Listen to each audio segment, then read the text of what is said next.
हिंदू धर्म में भगवान श्री गणेश जी को प्रथम पूजनीय माना जाता है और वह सभी गणों के स्वामी हैं। गणेश भगवान की पूजा करने से न केवल सुख समृद्धि बल्कि ज्ञान की भी प्राप्ति होती है।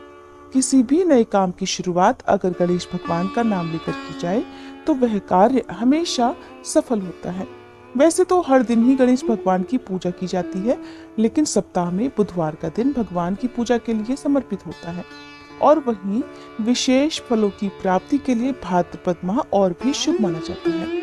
हिंदू धर्म में भाद्रपद मास को भगवान गणेश के जन्म से जुड़ा बताया गया है। भाद्रपद मास के शुक्ल पक्ष की चतुर्थी तिथि के दिन ही भगवान श्री गणेश जी का जन्म हुआ था। इसलिए हर साल इस तिथि को एक उत्सव के रूप में मनाया जाता है जो लगभग 10 दिनों तक चलता है और जिसे गणेशोत्सव भी कहते हैं। इस साल गणेश चतुर्थी का ये पावन उत्सव 7 सितंबर से शुरू होगा, जबकि गणेश विसर्जन यानी अनंत चतुर्दशी 17 सितंबर के दिन होगा। गणेश चतुर्थी के दिन भक्त अपनी अपनी सामर्थ्य और श्रद्धा के अनुसार गणेश भगवान की मूर्ति को अपने घर पर स्थापित करते हैं, विराजित करते हैं और विधि विधान से उनकी पूजा करते हैं। इस दौरान भगवान गणेश की पूजा करने से सभी बाधाओं से मुक्ति मिलती है। गणेश चतुर्थी के दिन इस बार ब्रह्मयोग और चित्रा नक्षत्र का निर्माण हो रहा है, जो कि इस तिथि के महत्व को और अधिक बढ़ा रहे हैं। ऐसे में चलिए आपको बता देते हैं चतुर्थी के शुभ मुहूर्त के बारे में। गणपति बप्पा की मूर्ति को कुछ लोग 1.5 दिन के लिए, 3 दिन, 5, 7 या फिर 11 दिन के लिए स्थापित करते हैं। ऐसे में इन सभी दिनों में गणेश विसर्जन का शुभ मुहूर्त क्या रहेगा, इसके बारे में आपको हमारी इस वीडियो के लास्ट में जानने को मिलेगा।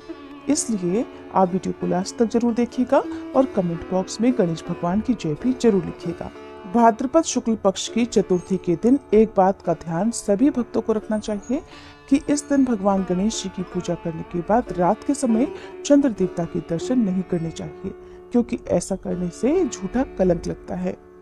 चतुर्थी तिथि प्रारंभ होगी 6 सितंबर शुक्रवार की दोपहर 3:02 से और 7 सितंबर शनिवार की शाम 5:37 पर समाप्त होगी। इसलिए 7 सितंबर को ही चतुर्थी का उत्सव मनाया जाएगा। 7 सितंबर शनिवार को सूर्योदय सुबह 6:14 पर, सूर्यास्त शाम 6:34 पर होगा।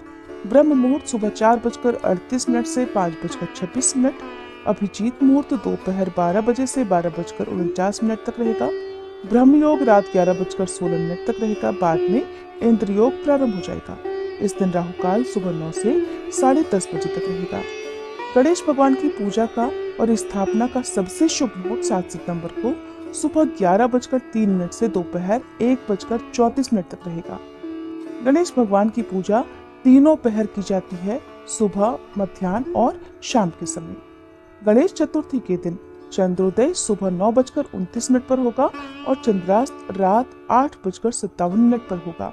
चतुर्थी के व्रत में भगवान गणेश जी के अलावा चंद्र देवता की पूजा की जाती है, तो इस दिन रात को चंद्र देवता को अर्घ देते समय चंद्र देवता की ओर देखे बिना ही, उनके दर्शन किए बिना ही पूजा करनी चाहिए, अर्घ देना चाहिए। आज के दिन गणेश भगवान की प्रतिमा को पूरी तरह से लाल या पीले वस्त्र से ढककर घर के अंदर लाना चाहिए। जिस प्रतिमा में गणेश भगवान की सूंड दाईं तरफ मुड़ी हुई और उनके हाथ में लड्डू या मोदक विराजमान होते हैं, ऐसी प्रतिमा पूजा करने के लिए बहुत ही शुभ फलदायी होती है। इसके अलावा गणेश भगवान जी की प्रतिमा बैठी हुई हो, साथ में मूषक भी विराजमान हो, ऐसी ही प्रतिमा का चुनाव करना चाहिए। गणेश स्थापना के दौरान घर में किसी प्रकार का तामसिक भोजन नहीं बनाना चाहिए, केवल सात्विक भोजन ही बनाना चाहिए और गणेश भगवान जी को तीनों पहर भोग भी लगाना चाहिए। अब जानते हैं विसर्जन के शुभ मुहूर्त के बारे में, जो कि अनंत चतुर्दशी का मुहूर्त रहेगा। इस दिन गणेश विसर्जन का शुभ मुहूर्त सुबह का मुहूर्त है 9:11 से दोपहर 1:47। दोपहर का शुभ मुहूर्त दोपहर 3:19 से 4:41 और शाम का शुभ मुहूर्त रहेगा शाम 7:51 से रात 9:19। गणेश भगवान जी की प्रतिमा को हमेशा विषम दिनों के लिए ही विराजित करना चाहिए और विषम दिनों पर ही उनका विसर्जन करना चाहिए। गणेश चतुर्थी के अगले दिन यानी 1.5 दिन की स्थापना में अगले दिन विसर्जन किया जाता है, जो भक्त 1.5 दिन पर विसर्जन करते हैं वो गणेश भगवान की पूजा करने के बाद प्रतिमा को मध्याह्न के अगले पहर में विसर्जित कर सकते हैं। ऐसे में आप 8 सितंबर रविवार को दोपहर 1:49 से शाम 6:25 के बीच में विसर्जन कर सकते हैं। तीसरे दिन विसर्जन करने के लिए 9 सितंबर सोमवार को आप सुबह 9:13 से शाम 7:53 के बीच में विसर्जन कर सकते हैं। यदि 5 दिनों के लिए गणपति बप्पा विराजित किए हैं तो 5वें दिन यानी 11 सितंबर बुधवार को आप सुबह 10:44 से शाम 7:52 के बीच में विसर्जन कर सकते हैं। 7वें दिन विसर्जन करने के लिए 13 सितंबर शुक्रवार को दोपहर 12:15 से रात 9:19 के बीच में विसर्जन कर सकते हैं। यदि विसर्जन से और स्थापना से संबंधित जानकारी अगर आपको अच्छी लगी हो तो वीडियो को लाइक करके शेयर भी जरूर कीजिएगा।